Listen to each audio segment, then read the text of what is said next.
হলো দুনিয়া, নামাজ পড়ার জায়গা হলো দুনিয়া, এই জায়গাটা কোনো আমল করার জায়গা।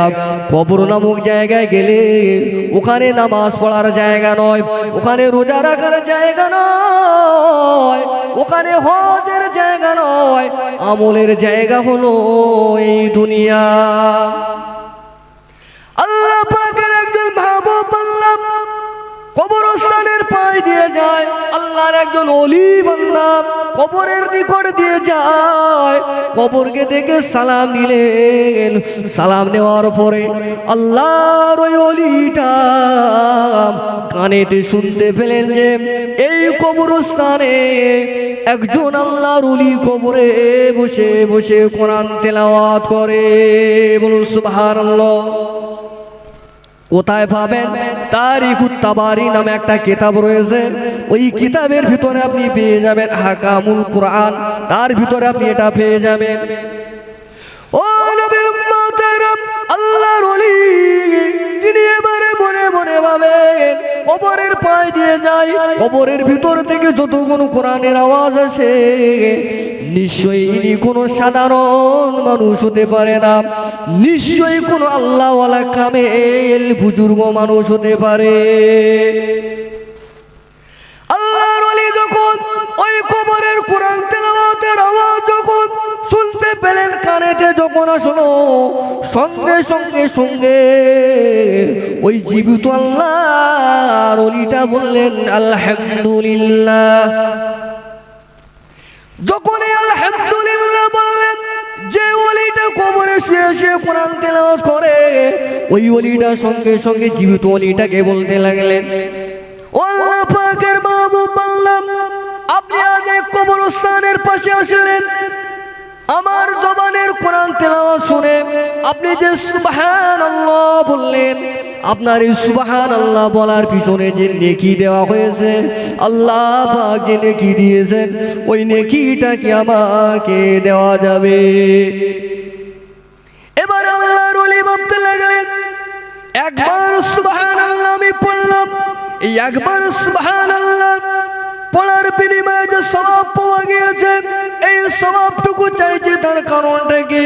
ও নবীর উম্মতেরা, ওই সময় কবরের ওই ব্যক্তিটা বলতে লাগলেন, ও দুনিয়ার মানুষ, আমাকে যেখান থেকে কবরে দাফন করে দেওয়া হয়েছে সেদিন থেকে নিয়ে আজ পর্যন্ত আমি 600 বার কোরআন খতমে কোরআন তেলাওয়াত করেছি।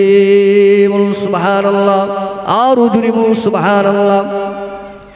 এবার এই ওলিটা ভাবছেন, এই বুজুর্গ ব্যক্তিটা ভাবছেন, আমি মাত্র একবার সুবহানাল্লাহ পড়লাম, একবার সুবহানাল্লাহ পড়ার বিনিময়ে কতটা নেকি হতে পারে, এরই বিপদে এরই বিপরীতে 600 বার খতমে কোরআন তেলাওয়াতের সওয়াব, নিশ্চয়ই ওই সওয়াবের পাল্লাটা ভারী হবে। একদিকে যদি একবার সুবহানাল্লাহ পড়া হয়, ওর সওয়াব যদি এক পাল্লায় রাখা হয়, আর যদি 600 বার খতমে কোরআন তেলাওয়াত করা হয়, ওর সওয়াব যদি অপর পাল্লায় রাখা হয়, আপনারাই বলুন কোন পাল্লাটা ভারী হবে? কোনটা ভারী হবে? 600 বার কোরআন শরীফ তেলাওয়াতের পাল্লাটাই তো ভারী হবে, হিসেবে এটাই বলছি তো। এবারে কবরের ব্যক্তিটা যখন এই কথাটা বলে দিলেন, দুনিয়ার জীবিত ব্যক্তিটা ওই ওলি বান্দাটা বলতে লাগলেন, ও আল্লাহ পাকের ওলি বান্দা, আমি তো মাত্র একবার সুবহানাল্লাহ পড়লাম, আপনি তো 600 বার খতমে কোরআন তেলাওয়াত করলেন, এখন অঙ্কটা আমি বুঝতে পারি না, একবার সুবহানাল্লাহ বলার সওয়াবটা আপনি কেন 600 খতমে কোরআন তেলাওয়াতের সওয়াবের বিনিময়ে নিচ্ছেন? ওই সময়ে আল্লাহর ওই মৃত ওলিটা বলতে লাগলেন, ও দুনিয়ার জীবিত মানুষ, কবর এমন একটা জায়গা, কবর এমন একটা জায়গা, এখানে যদি 600 বার কেন কোটি কোটি বার যদি খতমে কোরআন তেলাওয়াত কোনো ব্যক্তি যদি তেলাওয়াত করে, কবরে এসে যদি তেলাওয়াত করে, এখানে যদি কোটি কোটি রাকাত যদি নামাজ এই জায়গায় তেলাওয়াত করে আমার আল্লাহ কোনো সওয়াব দেয় না। কিন্তু জীবিত থাকা অবস্থায় মানুষ যখন জীবিত থাকা অবস্থায় মানুষ যদি একবার সুবহানাল্লাহ পড়ে, মালিককে খেয়াল করে, আল্লাহর মহব্বতে দুনিয়ায় জীবিত থাকা অবস্থায় একবার যদি আল্লাহর জমিনে সাজদা করে, একবার যদি সুবহানাল্লাহ বলে, আমি 600 বার যে খতমে কোরআন তেলাওয়াত করলাম, এই 600 বার খতমে কোরআন তেলাওয়াতের আল্লাহ পাক একটাও সওয়াব দেয়নি। আপনি যে দুনিয়ায় জীবিত থাকা অবস্থায় একবার সুবহানাল্লাহ বললেন, আমার আল্লাহ পাক ওর যে সওয়াব দিয়েছে, অর্থাৎ মারা যাওয়ার পরে মৃত ব্যক্তি কবরে গিয়ে নামাজ পড়লে সওয়াব পাওয়া যাবে না, কোরআন তেলাওয়াত করলে সওয়াব পাওয়া যাবে না। আমলের শর্ত হলো জীবিত থাকা অবস্থায় আমল করতে হবে। সুতরাং জীবিত থাকা অবস্থায় আপনি যে সুবহানাল্লাহ পড়লেন, আমার এই 600 বার কোরআন তেলাওয়াতে কোনো সওয়াব নাই, তাই এটার বিনিময়ে আপনি জীবিত মানুষ, আপনার দেওয়ার সওয়াবের আশা আমি রাখলাম। বলুন সুবহানাল্লাহ, আর উজরি বলুন সুবহানাল্লাহ। নারে তাকবীর, জোরে বলেন না নারে তাকবীর। আল কোরআনের আলো, আল হাদিসের আলো, বিশ্ব নবী দিবস, মাসলাকে মুজাদ্দিদ জামান, নারে তাকবীর। এখন বলেন, বোঝা গেল এটার দ্বারা কবরে গিয়ে নামাজ পড়লে কোনো সওয়াব হবে না, সুবহানাল্লাহ পড়লে সওয়াব হবে না। সব নিতে গেলে শর্ত হলো জীবিত থাকতে হবে। নবীর উম্মতেরা, ও নবী পাকের দিওয়ানারা, জিন্দেগি আমরা কিভাবে বরবাদ করে দেই, আপনার জিন্দেগির প্রতিটা সেকেন্ডের হিসাব আমার আল্লাহ আপনার কাছ থেকে নেবে। আপনি সারাদিন মালিক তো তিনি তো আমাদের রব। আপনি গ্রামে অপরাধ করলে, মা বাপের অবাধ্য হলে, মা বাপ সম্পদ থেকে রেগে গিয়ে বঞ্চিত করে দেবে, গ্রামবাসী গ্রাম ছাড়া করে দেবে। কিন্তু আপনি সকাল থেকে নিয়ে সন্ধ্যা পর্যন্ত, সন্ধ্যা থেকে নিয়ে সকাল পর্যন্ত মালিকের ডিউটি করলেন না, নামাজ পড়লেন না, আপনি একটা রাকাতও নামাজ আদায় করলেন না। এইভাবে 10 বছর 20 বছর কাটিয়ে দিলেন, হেলায় ফেলায়। মালিক তো তার নাম যে আল্লাহ পাকের নামাজ না পড়বার পরেও আপনি সকালবেলা উঠলেন, আল্লাহ আপনার নাস্তার ব্যবস্থা করে দিল, গায়ে থেকে জামা খুলে নিল না, এভাবে ঝোরে রক্ত চলে আসলো, ঝোরে নামাজ আপনি আদায় করলেন না, তারপরে আল্লাহ আপনার আর ভাতের ব্যবস্থা করে দিলেন, আপনি জোহরের নামাজ আদায় করলেন না, আসরের নামাজ খেলায় ধুলায় বন্ধুদের সঙ্গে আড্ডাতে, কলেজের সামনে, স্কুলে, সিনেমা হলে, খেলার মাঠে বিভিন্ন জায়গায় কাটিয়ে দিয়ে দিলেন। মাগরিবে রক্ত চলে আসলো, তবুও নামাজ পড়লেন না। সন্ধ্যার বেলা আল্লাহ আপনার নাস্তা ডিনারের ব্যবস্থা করে দিয়ে দিলেন। এসা রক্ত চলে আসলো, তবু আপনি নামাজ পড়লেন না। আল্লাহ আপনাকে সুযোগ দিল, আপনি সারাটা রাত আপনি ব্যস্ত।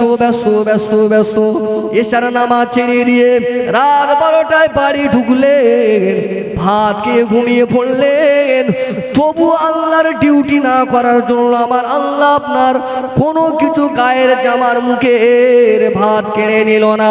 ওই একই অপরাধ যদি গ্রামের মানুষের কাছে বারবার করা হয়, মায়ের কাছে করা হয়, মা বাপ তাকে তেজ্য পুত্র করবে না?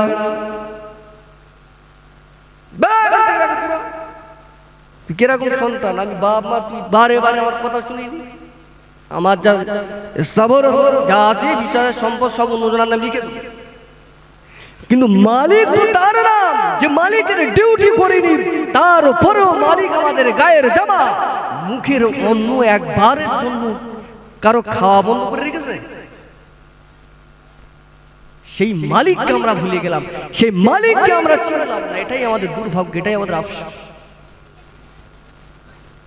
এখনকার যুবক ছেলেরা, যুবতী মেয়েরা সারাটা রাত বড় বড় হ্যাসা ফোনিট ঘেটতেছে, ল্যাপটপ ঘেটে ঘেটে ঘেটে ঘেটে ঘেটে ঘেটে যখন ঘুমাতে যায় দেখে সকাল,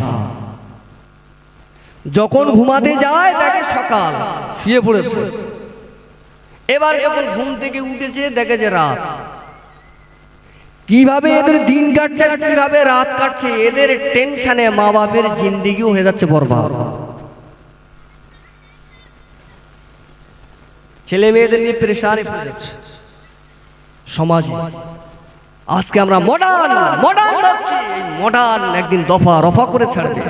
ইসলাম কোনো মডার্নকে বিশ্বাস করে না, ইসলাম ইসলামের নিয়ম নীতি। পবিত্র কুরআনুল কারীমের ভিতরে মওলা রব্বুল আলামিন বললেন, ইন্নাদ-দীনা ইনদাল্লাহিল ইসলাম। আল্লাহ রব্বুল আলামিন এই আয়াতে পাকের ভিতরে বললেন, আমার বান্দা বান্দিরা, বিজ্ঞান বলছে পৃথিবীর জমিনে কিছু কম বেশি ৪৫০০ ধর্ম রয়েছে বিজ্ঞানের হিসেব। আমার আল্লাহ পাক বললেন, তামাম রিলিজিয়নের ভিতরে, তামাম দিনের ভিতর থেকে আমি আল্লাহ পাক মনোনীত করে দিলাম, পছন্দনীয় করে দিয়ে দিলাম আমি আল্লাহ। ইন্না, নিশ্চয় এটা হুরুফে মুসাব্বাহ বিন ফেল, নিশ্চয় আমি আল্লাহ পাক আমার কাছে মনোনীত পছন্দনীয় ধর্ম হলো দিন, মানে ধর্ম, দালিয়ানুন দিন, দিন মানে দৈবই দীর্ঘি দন্তন দিন ধর্ম। আল্লাহ বললেন, পৃথিবীর জমিনে যত ধর্ম রয়েছে সমস্ত ধর্ম অপেক্ষা আমি আল্লাহ পাক আমার কাছে মনোনীত ধর্ম হলো ইসলাম ধর্ম। বলো সুবহানাল্লাহ। এটা আল্লাহ বলছে, আল্লাহ বলছে। ইসলাম এটা আরবি শব্দ, যার ইসলাম আরবি শব্দ, আরবি শব্দে সালাম শব্দ থেকে এসেছে, যার অর্থ হলো শান্তি, অর্থাৎ ইসলাম মানে শান্তির ধর্ম। ও মুসলমানেরা, বুকে হাত দিয়ে এবারে বলুন, সাংসারিক, পারিবারিক, সামাজিক, ঐতিহাসিক, কেন্দ্রিক, ব্যবসায়িক, উপনৈবেশিক, পারিবারিক, রাজনৈতিক, সামগ্রিক দিক দিয়ে বলুন না কেন, মুসলমান আজ আমরা শান্তিতে আছি নাকি? তাহলে যে ধর্ম শান্তি, সুতরাং শান্তির ধর্ম মানে ওই ধর্মের মানুষগুলিও হয় শান্তি প্রিয়। কিন্তু তারপরেও ইসলাম শান্তির ধর্ম হওয়ার পরেও আমরা আজকে কেন শান্তি পেলাম না, শান্তির ভিতরে নাই? এর একটাই মাত্র কারণ হলো আমরা শান্তির ধর্মের মানুষ ঠিকই, এটা আমাদের সাইনবোর্ড, কিন্তু ভিতরে যা আছে সব কিন্তু ওদের। এই কারণে আমাদের ভিতরে শান্তি নাই। নবী উম্মতরা, যে কথা আমি বলতে চাইছিলাম, কবর কবর কবর, আল্লাহ নবী আমার হাদিস পাকের ভিতরে বললেন, ও আমার সাহাবায়ে কেরামেরা, আমি রাসূলুল্লাহ জানিয়ে দিয়ে দিলাম, দুনিয়ার জমিন থেকে মানুষ যখন আখিরাতি জিন্দেগিতে আসবে, এই আখিরাতি জিন্দেগিতে আসার জন্য মাত্র 5টা ঘাঁটি থাকবে। নাম্বার 1 ঘাঁটি হলো, আল্লাহ নবী বললেন কবর, কবরের পরে হাসর, হাসরের পরে মিজান, মিজানের পরে পুলসিরাত, তারপরে জাহান্নাম, তারপরে জান্নাত। আল্লাহ নবী আমার বললেন, মৌতের পরে মানুষ যে জায়গাটা আসবে ওই জায়গার নাম হলো কবর। আর এই কবর হলো আখিরাতের প্রথম মঞ্জিল। আরে আখিরাতের প্রথম মঞ্জিলে যে ব্যক্তিটা ধরা পড়ে যাবে, পরীক্ষা ওখানে যে আটকে যাবে, ওই ব্যক্তিটার জন্য বাকি 4টি জায়গায় পার হওয়া বড় কঠিন হবে। আখিরাতে 5টি ঘাটি, 5টি জায়গা ঘাট। এই 5টার ভিতরে মৃত্যুর পরে নাম্বার 1 মানুষ যে জায়গাটায় যাবে তার নাম হলো কবর। আর কবরে যে ধরা পড়ে যাবে তার জন্য বাকি 4টে মঞ্জিল পার হওয়া কঠিন হবে। আর কবরে যে ছাড়া পেয়ে যাবে, কবরে যে পার করতে পারবে এই ঘাটিটা, বাকি 4টি জায়গা আমার আল্লাহ পাক তাকে পার করিয়ে নেবেন। বলুন সুবহানাল্লাহ। আমরা যে ধরনের মুসলমান, ওখানে গেলেই আগে ধরা পড়ে, ওখানে গেলেই ধরা পড়ে। আজ মুসলমানের কথায়, মুসলমানের চলনে, মুসলমানের বলনে, মুসলমানের লেবাসে, মুসলমানের চিন্তাধারা, পোশাকে, খাই খাওয়া দাওয়া, সামগ্রিক দিক দিয়ে মুসলমানের কোনো চিহ্ন পাওয়া যায় না, যায় না। মুসলমানের ছেলে এখন হাতে বালা পড়তেছে, কান ফুঁড়ছে, কান ফুটো করে মাগরি পড়তেছে, সারা জায়গায় টাক, মাথায় এক খাবলা চুল। শরিয়াত যে মেয়েদেরকে বলেছেন নপুর ঘাটের নিচে টোটাল বডিটা মেয়েদের জন্য বাইরের জগতে ঢাকা থাকবে, ছেলেদের নেপুর ঘাটের গোড়ালির টানকুর উপরে জামা থাকবে, সেই ছেলেরা এমন প্যান্ট পরতে যে রাস্তা একেবারে পায়খানা কুকুর যা আছে সব ঝাটকে নিয়ে চলে যাচ্ছে। আর যে মায়েদের, যে বোনেদের শরিয়াত নিচু করতে বলছে, ঢাকতে বলছে, সেই মায়েদের প্যান্ট গুলো দেখবে সব নেপুর ঘাটের উপরে। বলে এটা কি বলে স্টাইল? তুই মর, খুদাগর মরে না, ফুরফুরার বিশ্বাস কেন? খোদার কসম, কাবা শরীফের ইমাম যদি তোর কবরে দাঁড়িয়ে দাঁড়িয়ে দোয়া করে, তোর কবরে আযাব মাফ হবে। আজ আমাদের ঘরে মেয়েরা বিপর্দায় ঘোরাফেরা করছে। আল্লাহ নবী বললেন সাহাবীরা, আদায়ুসুলা ইয়াদখুলুল জান্নাহ, দায়ুস যেভাবে আমি রাসূলুল্লাহ জানিয়ে দিয়ে দিলাম, দায়ুস কোনোদিন জান্নাতে যাবে না। ও নবীর আশিকেরা, আজ যদি কোনো মা যদি সারা জীবন যদি পর্দা না করে, সারা জীবন যদি পর্দা না করে, গায়ের কাপড় যদি না দিয়ে যদি ঘোরাফেরা করে, ওই মা যদি মারা যায়, জেনে রাখবেন, শুনে রাখবেন, ওই মায়ের কবরের আযাব মাফ হবে না। কবর বড় কঠিন জায়গা। খলিফাতুল মুসলিমিন আমিরুল মুমিনিন হযরত উসমান গনি রাদিয়াল্লাহু তাআলা আনহু হুজুর আমার যখন কোনো কবরের পায়ে দিয়ে যেতেন, কবরকে দেখে এত পরিমাণে কাঁদতেন, আল্লাহ নবী সাহাবায়ে কেরামেরা হযরত উসমান গনি রাদিয়াল্লাহু তাআলা আনহুকে জিজ্ঞাসা করতেন, ও নবীর সাহাবী হযরত উসমান, আপনাকে অন্য জায়গায় এত কাঁদতে দেখা যায় না, যতটুকু আপনি কবরকে দেখে কাঁদেন, কি কারণে কবরকে দেখে এত কাঁদেন?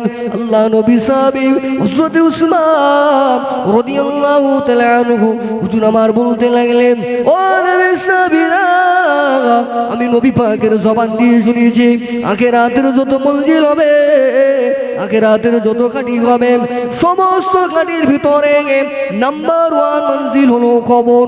এই কবর বড় কঠিন জায়গা, এখানে কোনো বাপের পরিচয় চলে না, এখানে কোনো মায়ের পরিচয় চলবে না। কে পীরের বেটা, কে নবীর বেটা, কে কিসের বেটা, কে নেতার বেটা, কে মন্ত্রীর বেটা, কে শায়েখের বেটা, কে আলেমের বেটা, কে টাকাওয়ালা লোকের বেটা, কে মোটা কালো না ফর্সা, কবরে কোনো এসব রং দেখে বিচার করা হবে না। কবর চায় নেক আমল।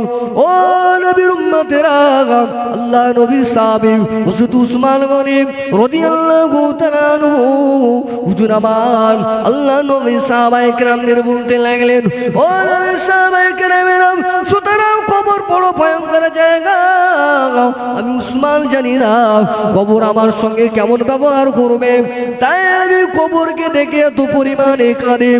কিন্তু আজ 2024 সালের মুসলমানের ছেলে আর মেয়েরা কবরের পায় দিয়ে গান চালাতে চালাতে যায়, কবরের পায় দিয়ে বিড়ি টানতে টানতে যায়। ও ভাই, এদিকে খেয়াল করেন, চা খাচ্ছেন কেন আমার দিকে খেয়াল করেন, এটা মজলিসের ইমোশনাল নষ্ট হয়ে যায়। আজ আমাদের কবরকে দেখলে ভয় লাগে না। কবরের কাছে গিয়ে মানুষ মারা গেলে সেখানে যা চিল্লা মিল্লা চিৎকার করে তো, মনে হয় যেন জান্নাতের সার্টিফিকেট রয়েছে, তাই এত চিল্লাচ্ছে। মারা যাবে আর ভেন্ডির তরকারি একদম সরাত করে যেমন পেটের নিচে চলে যায়, মনে করে যে আমি মারা যাবো, ঠিক এরকম করে জান্নাতে চলে যাবো, শুধু ঠেলে দেবে চলে যাবে। খোদার ভয় টয় ত্রাস কিছু নেই। বলে তাড়াতাড়ি বাঁশ নিয়ে আয়, আরে পেলাইটা নিয়ে আয়, চিল্লায়। যদি জানতো যে এইরকম সাজ একদিন আমাকেও সাজাবে, এরকম জায়গায় একদিন আমাকেও একদিন রেখে দেবে, তাহলে বিশ্বাস করেন ওই জায়গাটা চিল্লাতো। আর আমার টপিকস নেম খোদার ভয়। কবরের কাছে গিয়েও ভয় নেই। কেন মুসলমান বিড়ি টানবে না কবরের পাশে গিয়ে?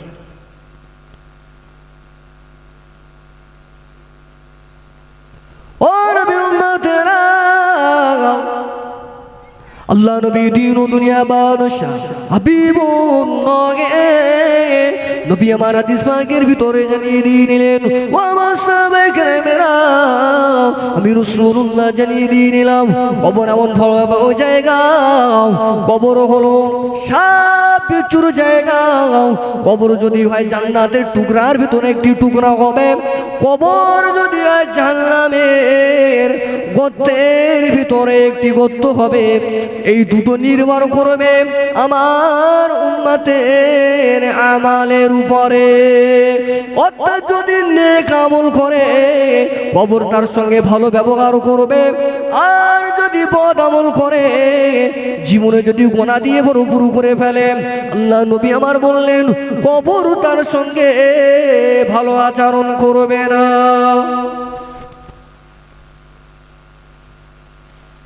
কবরের আযাব থেকে বাঁচার জন্য আল্লাহ নবী বললেন, ও সাহাবায়ে কেরামেরা, কবরে যত আমল রয়েছে কবর থেকে বাঁচার জন্য আমি রাসূলুল্লাহ জানিয়ে দিয়ে নিলাম, যে ব্যক্তিটা প্রতিদিনে সূরা মুলক তেলাওয়াত করবে, আমি রাসূলুল্লাহ জানিয়ে দিয়ে নিলাম ওই ব্যক্তির কবরের আযাব এই সূরার উসিলায় আল্লাহ মাফ করে দেবেন।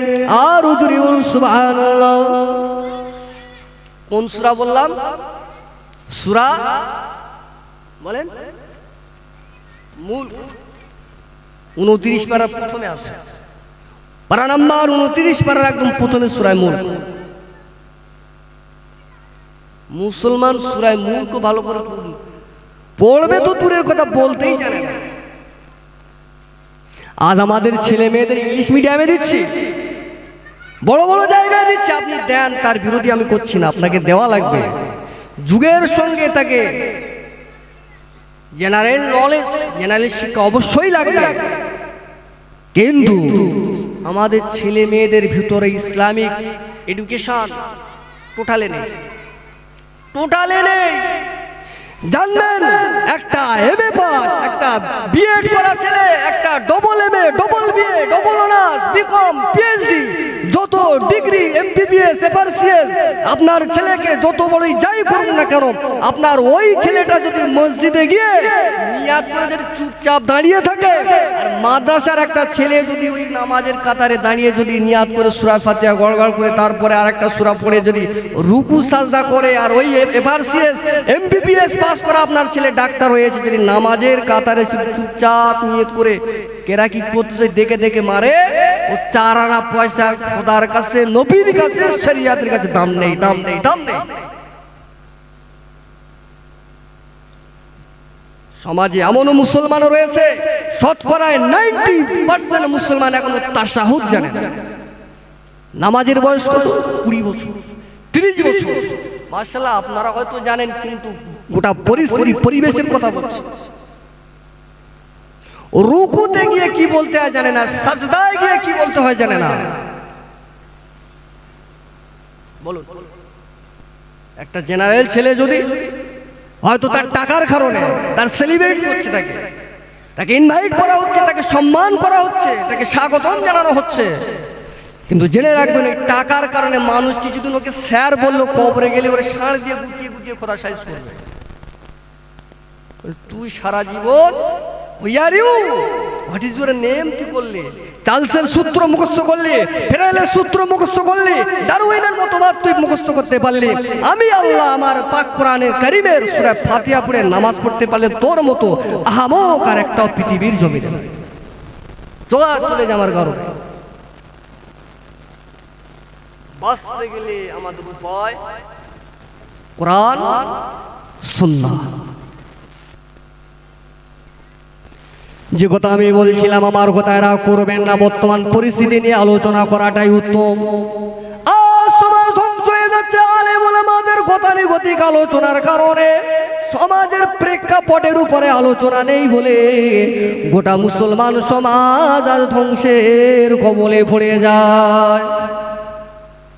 নবীর উম্মতেরা তাই বলে রব্বুল আলামিন পবিত্র কুরআনুল কারীমের 36 নম্বর সূরা 22 পারার অন্তর্গত সূরার নাম হলো সূরা ইয়াসিন, আয়াত নাম্বার হলো 58 নম্বর আয়াত।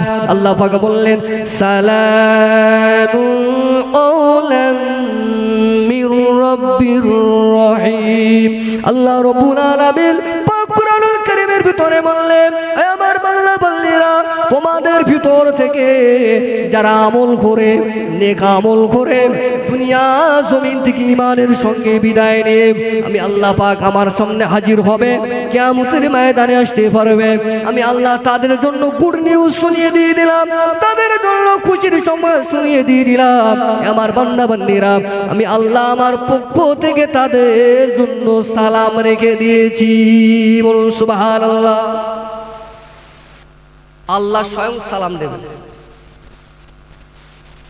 আল্লাহ বলেন সালামুন কওলাম মির রাব্বির রহিম, রবের পক্ষ থেকে তাদের জন্য সালাম থাকবে যারা হবে ঈমানদার। একবার জোরে বলুন সুবহানাল্লাহ। ও নবীর উম্মতেরা, নবী পাকের দিওয়ানারা, আল্লাহ পাক তারপরে রাতে বললেন আনতাজুল ইয়াউমা আইয়ুহাল মুজরিমুন। আল্লাহ পাক বললেন পক্ষান্তরে যারা অপরাধ করে আসবে, অপরাধী হয়ে আসবে কাল হাসরের ময়দানে, মাহশরে কঠিন দিনে আমি আল্লাহ পাক আমার ঈমানদার, আমার মুত্তাকি, আমার মুমিন মুসলমান বান্দা বান্দীদের থেকে আমি আল্লাহ পাক তাদের আলাদা করে দেব। দরুদ শরীফ পড়ি, আল্লাহুম্মা সাল্লি আলা সাইয়্যিদিনা, জোরে জোরে পড়েন না, ওয়া আলা আলি সাইয়্যিদিনা। জগৎ জুড়ে মুমিনের প্রিয় আমার নবী মুহাম্মদ, জগৎ জুড়ে মুমিনের প্রিয় আমার নবী মুহাম্মদ। সেই নবীকে ভালোবেসে, সেই নবীকে ভালোবেসে দরুদ পড়ো ও গো মুসলমান। আল্লাহুম্মা সাল্লি আলা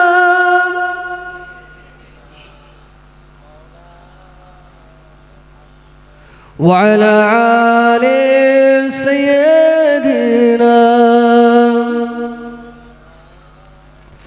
এক হাতে নবী কোরআন নিয়ে, সাথে নিয়ে মানবতা, এক হাতে নবী কোরআন নিয়ে, সাথে নিয়ে মানবতা, মানবের মাঝে দেখিয়ে দিলেন সঠিক পথের নিশানা।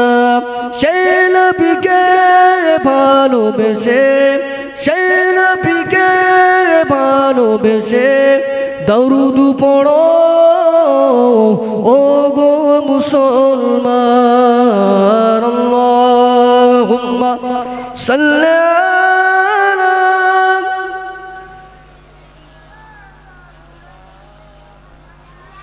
ওয়া আলা আলি সাইয়্যিদিনা। এমন নবী এই ধরাতে, এমন নবী এই ধরাতে আসলে আসবে না, তুলনা তো দূরের কথা, ছায়া মেলে না। জগৎ জুড়ে মুমিনের প্রিয় আমার নবী মুহাম্মদ, সেই নবীকে ভালোবেসে, সেই নবীকে ভালোবেসে দরুদ পড়ো ও গো মুসলমান। আল্লাহুম্মা সাল্লি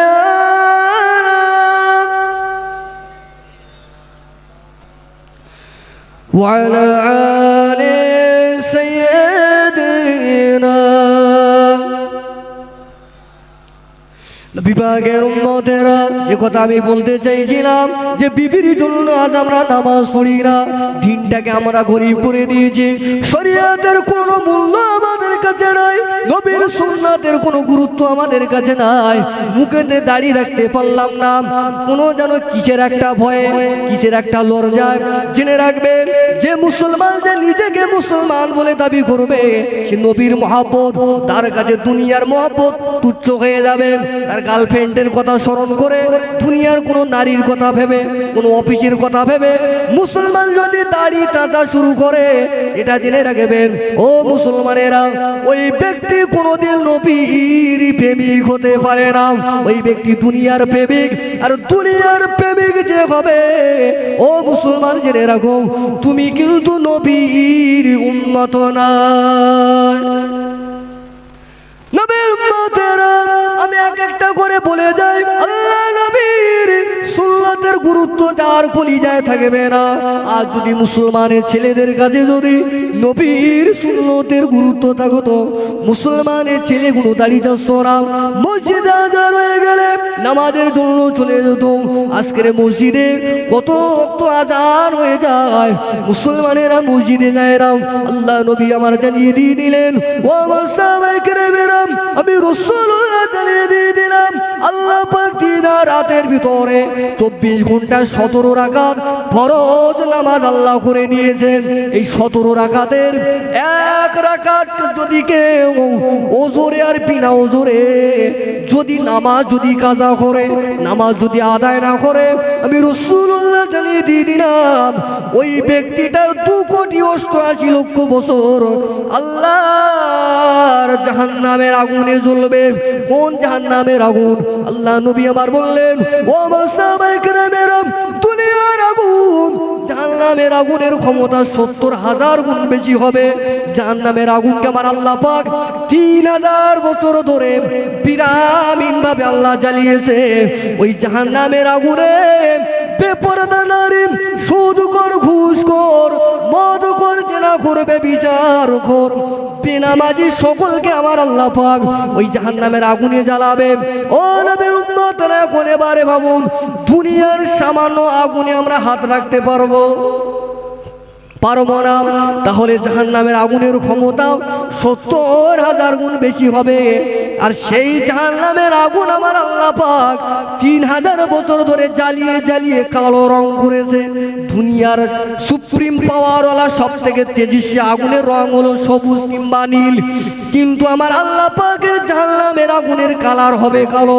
বেনামাজিদেরকে আমার আল্লাহ ওই জাহান্নামের আগুনে জ্বালাবে। যদি সহ্য করতে পারে যুবক ভাইয়েরা, তাহলে এবার আপনাদের ব্যাপার। আল্লাহ নবী বললেন, ও সাহাবীরা, দুনিয়ার জমিন আর হাসরের মাঠ সম্পূর্ণভাবে আলাদা। আল্লাহ কোরআনের ভিতরে বললেন, ইয়াউমা ইয়াফিরুল মারউ মিন আখিহি ওয়া উম্মিহি ওয়া আবিহি ওয়া সাহিবাতিহি ওয়া বানিহি।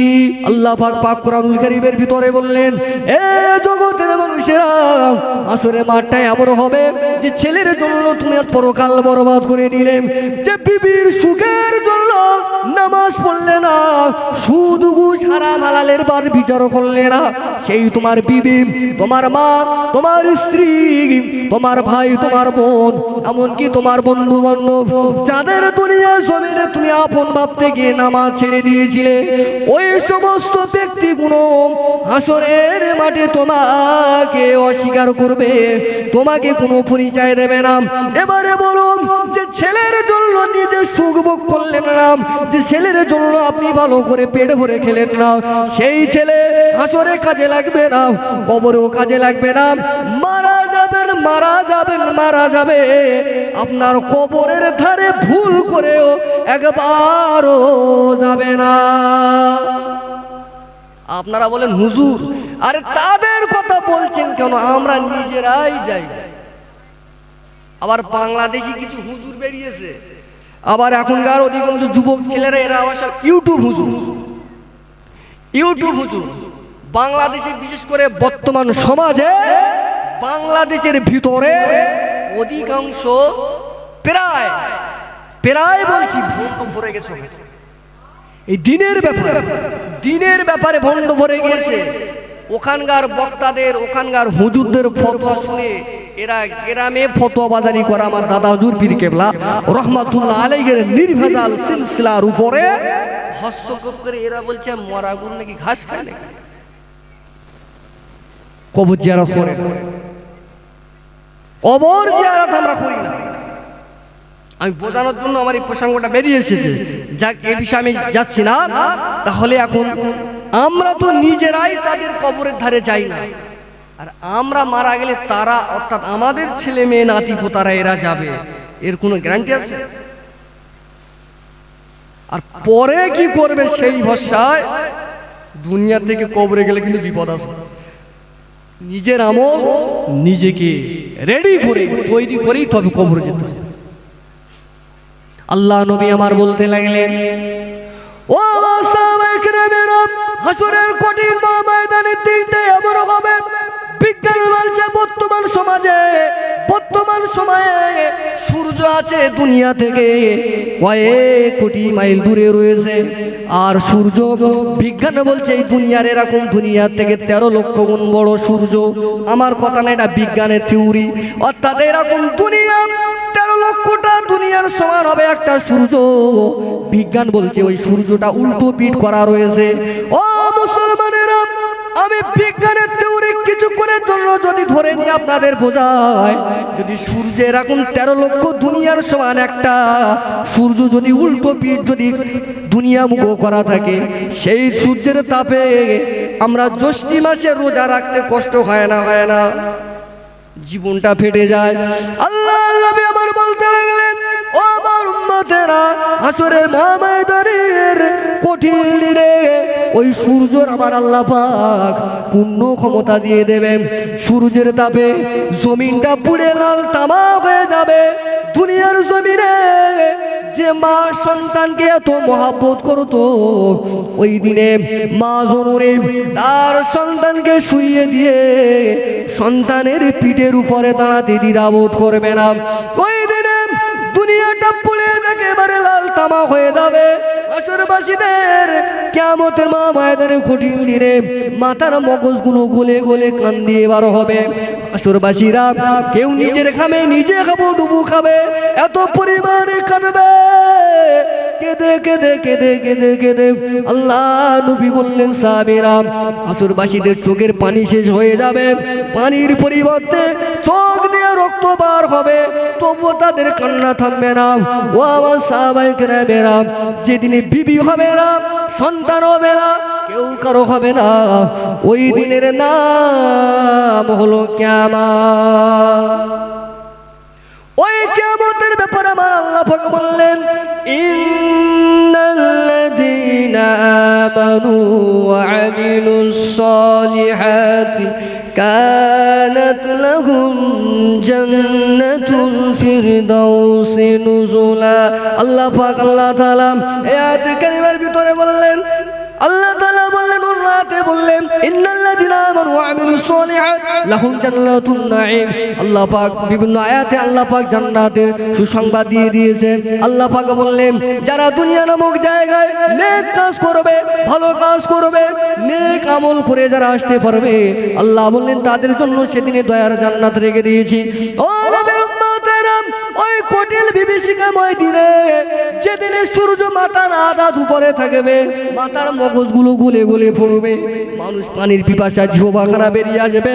আল্লাহ নবী বললেন এবং আল্লাহ কোরআনে বললেন, ওই দিনে কেউ বাঁচাতে আসবে না, কেবলমাত্র নাম্বার 1 প্রথমে তার ঈমান আর আমল আগে দেখা হবে।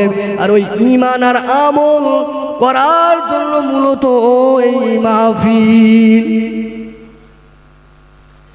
নবীর উম্মতেরা, আরেকটা পয়েন্ট বলে আজ আমার আলোচনা এখানেই সমাপ্ত।